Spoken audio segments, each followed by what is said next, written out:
Hello everyone, welcome to the channel, Mathority here. Today we'll be taking a look at the famous Basel problem and how Leonhard Euler himself solved it. Now, Euler began this problem by taking a look at the sine function, and at the time it was known that sine of x could be represented as an infinite polynomial as such: x minus x cubed over 3 factorial plus x to the 5th over 5 factorial minus x to the 7th over 7 factorial, and so on and so forth. This is known as the Maclaurin polynomial expansion for sine of x. And Euler reasoned that, like a finite polynomial, this infinite polynomial should also be able to be written as a product of its linear factors. And as a brief example as to what that means, let's take a look at the polynomial 2x squared minus 10x plus 12. This polynomial can be written as follows: 2 times x minus 2 times x minus 3. So this polynomial has two linear factors, x minus 2 and x minus 3, and also notice that there is a constant in front of 2. And each factor is written as x minus a root. So the roots of this polynomial are 2 and 3. And so Euler reasoned that we can do the same thing with this infinite polynomial for sine of x. And to do this, we would have to work backwards from the roots and also figure out what that constant is in front. And to start, let's figure out what the roots of sine of x are. The roots of sine of x, or in other words, where sine of x is equal to 0, is when x is equal to 0, pi, 2 pi, 3 pi, and so on, but also when x is equal to negative pi, negative 2 pi, negative 3 pi, and so on. So we can write the linear factorization of sine of x as follows: k times the first factor, which is x minus 0, because 0 is the first root, and we can just write this as x because x minus 0 is x, and then the next factor would be x minus the next root, which is pi. And then we also have negative pi, so x minus negative pi is x plus pi. And then of course we have a root at 2 pi, so x minus 2 pi. And then the same for negative 2 pi, and so on, so forth. Now this is all fine and good, but we have to figure out what the constant k is. That is a crucial step in this problem. And Euler's big revelation here was that he realized that sine of x at infinitely small values of x was just equal to x, or in other words, the limit as x goes to 0 of sine of x over x is just equal to 1. And this can be proven with L'Hopital's rule, which we can go ahead and do quickly here, where the limit as x goes to 0 of the derivative of sine of x, which is cosine of x, over the derivative of x, which is 1, equals the limit as x goes to 0 of just cosine of x. And at 0, cosine of x is just 1. So at 0, sine of x over x goes to 1. And so Euler made use of this identity by dividing both sides of this equation by x. So we get sine of x over x is equal to k times x minus pi times x plus pi times x minus 2 pi times x plus 2 pi, and so on and so forth. And something that you might notice here is that each pair of factors is actually just a difference of squares. And so we can rewrite this as follows: sine of x over x is equal to k times x squared minus pi squared times x squared minus 2 pi squared, which is 4 pi squared, and so on, so forth. And since we know that when x is 0, sine of x over x goes to 1, the left side is just 1, and then the right side is just k times the following product just evaluated at x equals 0. And so when x equals 0, we have 0 squared minus pi squared, which is just negative pi squared, and then 0 squared minus 4 pi squared, which is just negative 4 pi squared, and then negative 9 pi squared, and so on, so forth. And now we can solve for k. K just equals 1 over this infinite product.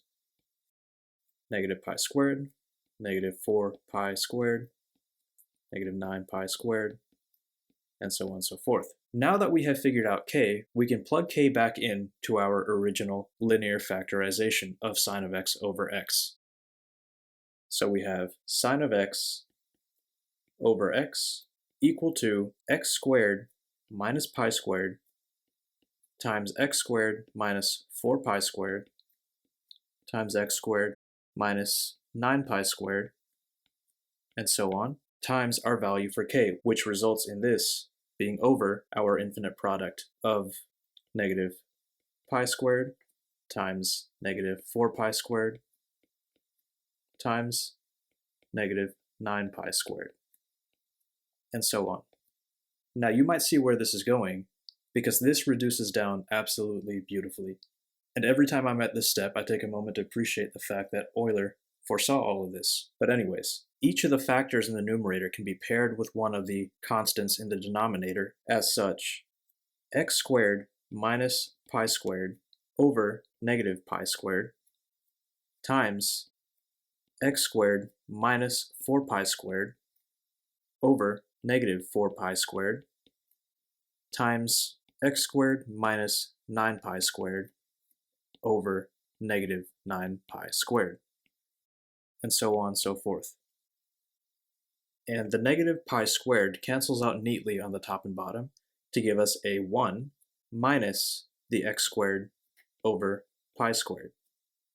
And the same thing with the following factor, the negative 4 pi squared cancels out in the top and bottom to 1, and then we have a minus x squared over 4 pi squared.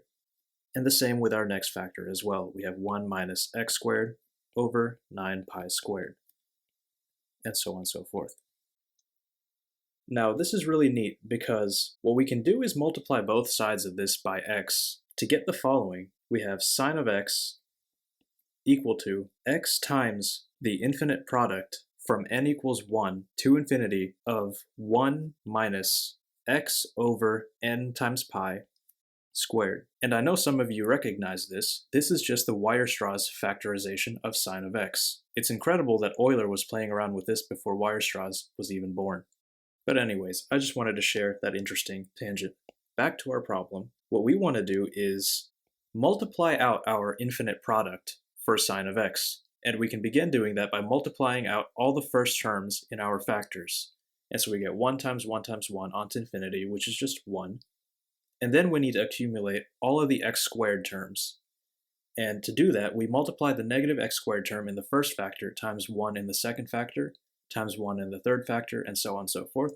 And we get minus x squared over pi squared. And now we want our next x squared term, so we multiply the 1 from the first factor, times the negative x squared over 4 pi squared from the second factor, times the 1 from the third factor, and times the 1 from the fourth factor, and so on, to get negative x squared over 4 pi squared. And now we want our next x squared term, so we multiply the 1 from the first factor times the 1 from the second factor, times the negative x squared over 9 pi squared from the third factor, and so on and so forth, to get negative x squared over 9 pi squared. And we can pull this negative out, and these become positive, and this series just continues. And Euler went ahead and did the same to accumulate all the x to the fourth terms by multiplying every combination of two negative x squared terms from the linear factors above, but we don't have to do that for this problem. And so we have a series for x to the fourth, and we also have, of course, a series for all the following terms. And as you might notice, for the x to the sixth term, the coefficient is negative because it's a combination of every 3 negative x squared terms from the factorization above. And so what we've essentially done here, and what Euler did 300 years ago, is we converted our infinite product representation of sine of x over x into an infinite series of infinite series representing the coefficients of the infinite polynomial expansion of sine of x over x. And so we can go another step further and pull out the common x squared over pi squared term to get 1 minus x squared over pi squared times 1 plus 1 over 4, which is just 1 over 2 squared, plus 1 over 9, which is just 1 over 3 squared, and so on and so forth. And of course, we have the rest of our series here, which we don't have to compute. And look at that, the Basel problem is the coefficient of the x squared term in our infinite polynomial representation of sine of x over x. So let's go ahead and rewrite this again as follows. Sine of x over x is equal to 1 minus x squared over pi squared times the Basel problem, which we can rewrite in summation notation as follows, from 1 to infinity of 1 over n squared plus the remaining terms in our infinite series, which we can go ahead and write here for the sake of completion.